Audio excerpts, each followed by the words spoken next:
Hello guys, நான் உங்க பாக்க முட்டாய். நீங்க எல்லாரும் ஒரு விஷயத்த பத்தி கேட்டீங்க.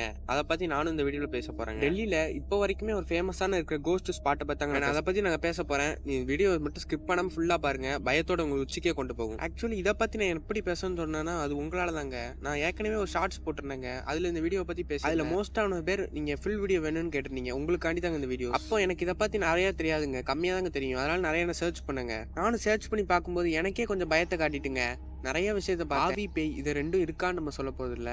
ரிசர்ச் பண்ணி பார்த்ததுலேருந்து என்ன புரிஞ்சுக்கிட்டேன்னு உங்களுக்கு சொல்ல போகிறேன். பார்த்தீங்கன்னா டெல்லியில் காண்டமெண்ட் ரோடுன்னு ஒன்று இருக்குங்க. இந்த ரோட்டுக்கு நீங்கள் நைட்டு 1 மணிக்கு தனியாக போனாலே பிரச்சனை தான். ஆக்சுவலி நீங்கள் காரில் தான் போயிட்டு இருப்பீங்க, தனியாக தான் போயிட்டு இருப்பீங்க. அப்போ வந்து பார்த்தீங்கன்னா ஒரு பொண்ணு வந்து அந்த பொண்ணு எப்படி இருப்பாங்கன்னு பார்த்தீங்கன்னா ஒரு கல்யாணத்துக்கு ரெடியாக நம்ம பொண்ணு மாதிரி தாங்க இருப்பாங்க. அண்ட் நீங்கள் உங்கள் மைண்ட் தாட்டில் என்ன நினைப்பீங்கன்னு பார்த்தீங்கன்னா ஏதோ எமர்ஜென்சி போல, அதனால தான் லிஃப்ட் கேட்குறாங்கன்னு சொல்லி நீங்களும் லிஃப்ட் கொடுப்பீங்க. அண்ட் அதுக்கப்புறம் தான் உங்களுக்கு பேரதிர்ச்சியே இருக்கு.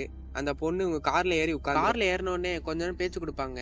அவங்கள பத்தி எதுவுமே சொல்ல மாட்டாங்க. ஆனா உங்களை பத்தி எல்லாரும் எதுவுமே வாங்கி. இதுலயே இன்னொரு விஷயம் நடக்கலாம் பாத்தீங்களா? நீங்க காரை நிப்பாட்டாம அப்படியே போயிட்டே இருந்தீங்கன்னா லிஃப்ட் கேட்டும் பயங்கரமா அதிர்ச்சி உங்களுக்கு காத்துட்டு இருக்குங்க.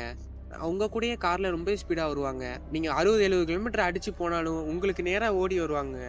ஓடி வர்றாங்களா பறந்து வராங்களா உங்களுக்கே ஒரு கன்ஃபியூஷன். அண்ட் ஒரு கட்டத்தில் இந்த ஏரியாவை தாண்டி நீங்கள் குறிப்பிட்ட நேரத்தில் போயிட்டீங்கன்னா சப்போஸ் உங்கள் கார் இன்ஜின் ஆஃப் ஆயிட்டாலும் இல்லை கார் பஞ்சர் ஆயிட்டாலும் இது ரொம்ப பயங்கரமான பிரச்சனையில் போய் முடியும். இந்த ரோடை பற்றி இன்னும் தெரிஞ்சுக்கிறதுக்கு முன்னாடி சப்ஸ்கிரைப் பண்ணலன்னா உடனே சப்ஸ்கிரைப் பண்ணிக்கோங்க, ஒரு லைக்கும் பண்ணிக்கோங்க.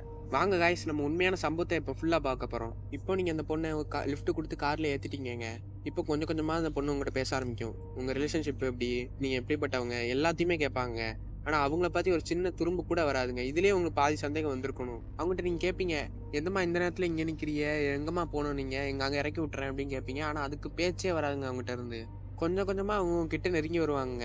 ஏன்னா அப்போ அவங்ககிட்ட ஏதாவது நீங்கள் ஒரு மிஸ்பிஹேவ் பண்ணிட்டீங்கன்னா அவ்வளோதாங்க, உங்கள் கதை அதோட முடிஞ்சிருச்சுங்க. உங்கள் வாழ்க்கைக்கே ஒரு குட் பாய் சொல்லிட வேண்டிய. நீங்கள் கேட்கலாம், எதுக்கு இந்த பொண்ணு காரை நிப்பாட்டணும், எதுக்கு நம்மக்கிட்ட வந்து இந்த மாதிரி கொஸ்டின் கேட்கணும். அண்ட் அந்த பொண்ணு நீங்கள் என்ன சொல்லணும்னு எதிர்பார்க்குறாங்கன்னா, நீங்கள் உங்கள் கேர்ள் ஃப்ரெண்டுக்கு ட்ரஸ்டடாக இருக்கீங்களா. அண்ட் இந்த பொண்ணு இப்போ பேயா வந்திருக்க இந்த பொண்ணு கல்யாணத்தப்ப தாங்க இறந்து போயிருக்காங்க. அவங்க கட்டிக்க போகிறவரு. அப்புறம் நான் ஏற்கனவே சொன்ன மாதிரி தான் அந்த வீடியோ எடுக்க ரொம்பவே கஷ்டப்பட்டிருக்கேன். ரொம்ப வாய்ஸ் ஓவர் கொடுக்க கஷ்டப்பட்டேன். ஏன்னா உடம்பு சரியில்லை அப்போ எனக்கு.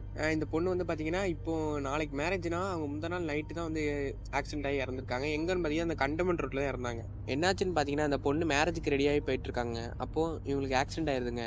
அதில் இவங்க அப்பா அம்மா எல்லாருமே இறந்து போயிடுறாங்க. இந்த பொண்ணு மட்டும் உயிரோட இருக்காங்க. அண்ட் இவங்களுமே போய் ஒரு கார்கிட்ட போய் லிஃப்ட் கேட்டிருக்காங்க. அவருமே போதையில் இந்த பொண்ணை ஆக்சிடென்ட் பண்ணிட்டாருங்க. இந்த ஸ்டோரி கேட்கும்போது எனக்கே ரொம்ப ஃபீலிங் ஆயிட்டுங்க. சரி பாவம்லாங்க அந்த பொண்ணு ஏமாத்தி கடைசியில் இப்படி ஆயிட்டுங்க அப்படின்னு.